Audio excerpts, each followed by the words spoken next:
बिस्मिल्लाहिर्रहमानिर्रहीम, अस्सलाम वालेकुम। मैं हूं गुलफाम चौधरी। आप देख रहे हैं मेरा फेसबुक पेज और यूट्यूब चैनल। पाकिस्तान की इस बदलती सियासी सूरत हाल जिसने पूरी कौम को एक तजस्सुस में डाल रखा है और पूरी कौम ये सोच रही है कि आने वाले दिन पाकिस्तान की सियासत में किस तरह के होंगे और आने वाले दिनों में इमरान खान साहब के हवाले से क्या खबरें हैं, इस पर अहम तरीन तजिया दिया है डॉक्टर शहबाज गिल साहब ने। आइए पहले उनको सुनते हैं, फिर उस पर बात करते हैं।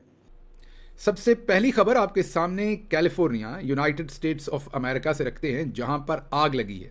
आग तो कैलिफोर्निया में लगी है, लेकिन उसका धुआं अब रावलपिंडी और इस्लामाबाद में चौधरी निजामुद्दीन और उनके इर्द गिर्द के लोगों के अरमानों में से निकल रहा है।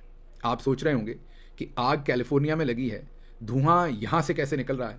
तमाम बात आपको सुनाते हैं और आपको समझ आएगी कि चौधरी साहब के जब दिन बुरे चल रहे हैं तो सब कुछ ही बुरा हो रहा है। आपको याद होगा कि सदर ट्रंप के जो स्पेशल एनवॉय हैं रिचर्ड ग्रैनल, उन्होंने एक ट्वीट किया था, फ्री इमरान खान। वजह क्या बनी थी? वजह बना था क्योंकि जब सदर ट्रंप अपना इलेक्शन लड़ रहे थे तो उन्हें जो स्विंग स्टेट्स थी वो तमाम की तमाम जीतनी थी। अगर वो ना जीतते तो वो सदर ना बन सकते। 7 स्विंग स्टेट्स हैं, उनमें मिशिगन की जो स्टेट है वो बहुत ही अहम है, जहां पर यूनिवर्सिटी ऑफ मिशिगन है, एन आर्बर का इलाका, उसके इर्द गिर्द मुसलमानों की बहुत बड़ी तादाद है। वो मुसलमान पाकिस्तानी तो कम है, लेकिन दूसरे ममालिक से बहुत बड़ी तादाद है। लेकिन जो पाकिस्तानी हैं वो बड़े डिसाइसिव हैं, बड़े इन्फ्लुएंशियल हैं, बड़े एजुकेटेड हैं, बड़े वेल टू डू हैं अपनी सोसाइटी के अंदर। वहीं पर रहते हैं पाक पैक के साबिक प्रेसिडेंट असद मलिक, और वहीं पर रहती हैं पाक पैक की मौजूदा प्रेसिडेंट डॉक्टर उज़मा, जो कि एक हैंड सर्जन है। इन लोगों ने रिचर्ड ग्रैनल को एक्सेस किया।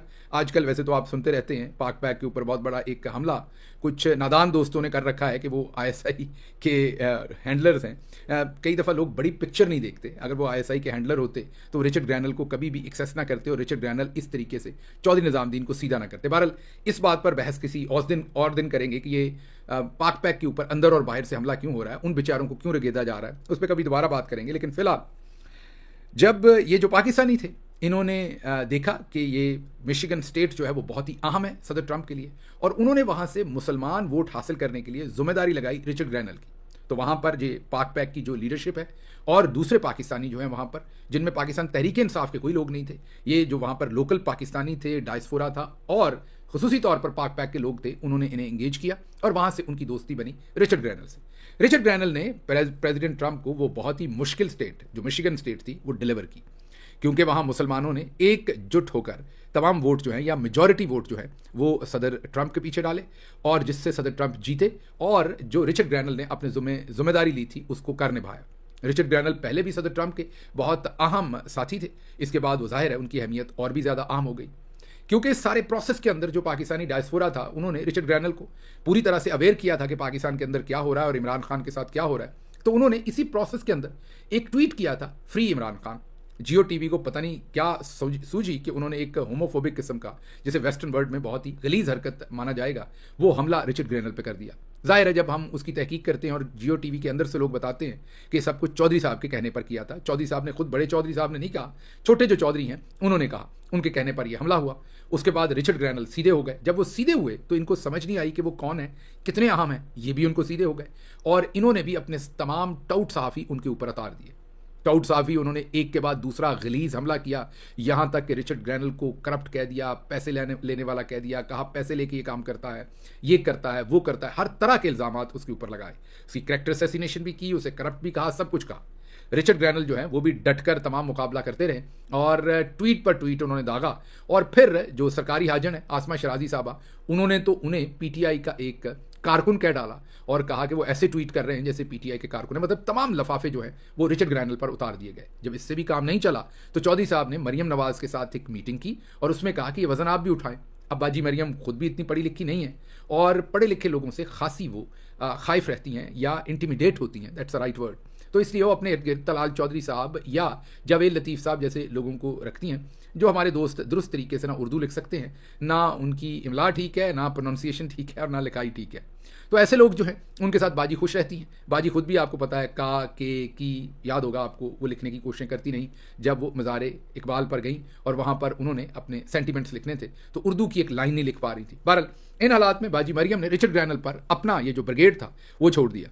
अब ये देसी ब्रिगेड बेचारा खुद, मैं यही कह सकता हूँ कि देसी साख्ता ब्रिगेड जो था, इसने क्या करना था, जो उर्दू में अपनी ट्वीट खुद नहीं लिखते, उनके ज़ुम्मे अंग्रेज़ी में ट्वीटें लगाई गई, उन्होंने की जहां जस्टिस लिखना था वहां इनजस्टिस लिख दिया। खैर वो भी एक डिबैकल हुआ। वैसे ही बिल्कुल जिस तरीके से मोहसिन नकवी साहब नालायक थे लेकिन लोगों को पता नहीं था, उन्होंने भी अपने आप को एक्सपोज किया।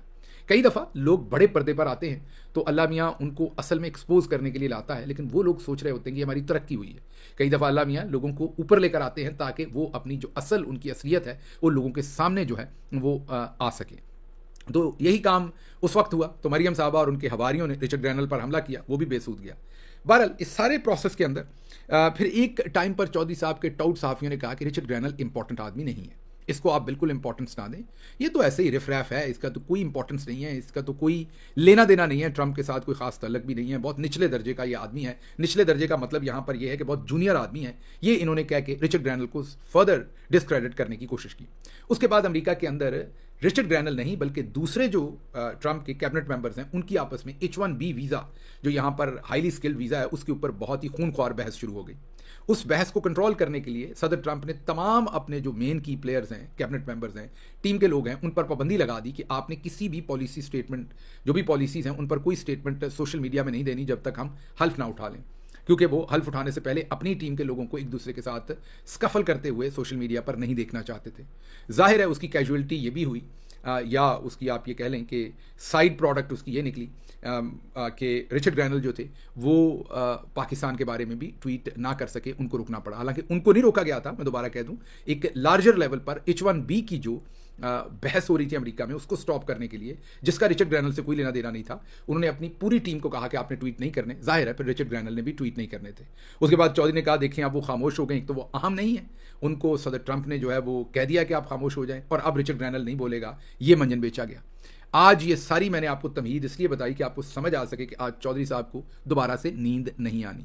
कैलिफोर्निया में आग लगी और बहुत ही महंगे इलाके में आग लगी, जहां पर बहुत ही अमीर तरीन लोग जो अमेरिका के वो रहते हैं, और जाहिर है कुछ इलाके ऐसे भी हैं जहां पर आम लोग भी रहते हैं, उन सबके घर जलकर खाकस्तर हो गए। 24 अमवात हुई अभी तक की जो रिपोर्ट्स हैं, शायद इससे भी ज़्यादा हुई हों, और उसके साथ साथ शायद 60 अरब डॉलर के करीब नुकसान हुआ। अब हमारे पाकिस्तान के अंदर तो बहुत सारे लोग जो अपने आप को नंबर 1 समझते हैं, उन्होंने कहा ये अल्लाह का अज़ाब आया है, लेकिन अपनी करतूतें हम नहीं देखते कि 4 साल की बच्ची के साथ जिनसी ज़्यादती करके कत्ल करने का वाक़या, और अभी कराची में 7 साल के बच्चे के साथ ज़्यादती करके कत्ल करने का वाक़या जब हम सुनते हैं तो फिर हमें समझ नहीं आती कि हम पर अज़ाब फिर ऐसा आग इधर क्यों नहीं लग रही। तो फिर जब हम नंबर देखते हैं तो हम पर भी अज़ाब है। 60 के करीब तो 24 अगर कैलिफोर्निया में आग में झुलस के लोग जाँ बहक हुए हैं, तो कराची में 60 के करीब इस सर्दियों में सिर्फ सर्दी लगकर लोग जो हैं वो जाँ बहक हुए हैं। बहरहाल ये एक अलग बहस है कि हम इतनी ज़्यादा नफरत करते हैं एज अ कौम दूसरे लोगों के साथ, दूसरे मज़ाहब के साथ, बदकिस्मती से, कि हम सबको अपने से नीचे समझते हैं और अपने आप को सबसे ज़्यादा पारसा और बेहतर समझते हैं।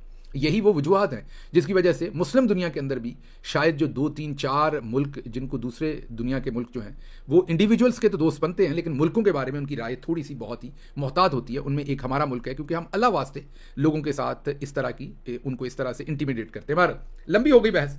बात आपको बताने की है कि आज सदर ट्रंप ने एक अपने चौथे दिन वहाँ पर दौरा किया कैलिफोर्निया का, और वहाँ पर उन्होंने एक प्रेस कॉन्फ्रेंस की। वो जो प्रेस कॉन्फ्रेंस की आप स्क्रीन पर जी बिल्कुल, जिस तरह से आपने सुना, डॉक्टर शहबाज गिल साहब ने इस पर डिटेल से बताया कि इस वक्त पाकिस्तान तहरीक इंसाफ के हवाले से क्या अपडेट्स हैं, इमरान खान साहब के केसेस के हवाले से क्या अपडेट्स हैं, और पाकिस्तान की सियासी सूरत हाल में सियासी जमातों का क्या किरदार है, कौन कहाँ पर खड़ा है। और ये सुनने के बाद यकीनी तौर पर जो पाकिस्तान का सियासी सिनेरियो है वो वाज़ेह हो जाता है, और लगता यह है कि आने वाले दिन पाकिस्तान की सियासत में बड़े अहम तरीन साबित होने जा रहे हैं, और आने वाले दिनों में बहुत बड़ी तब्दीलियाँ मुतवक्के हैं। अल्लाह पाक वतन अजीज़ का हामी और नासिर हो। पाकिस्तान जिंदाबाद।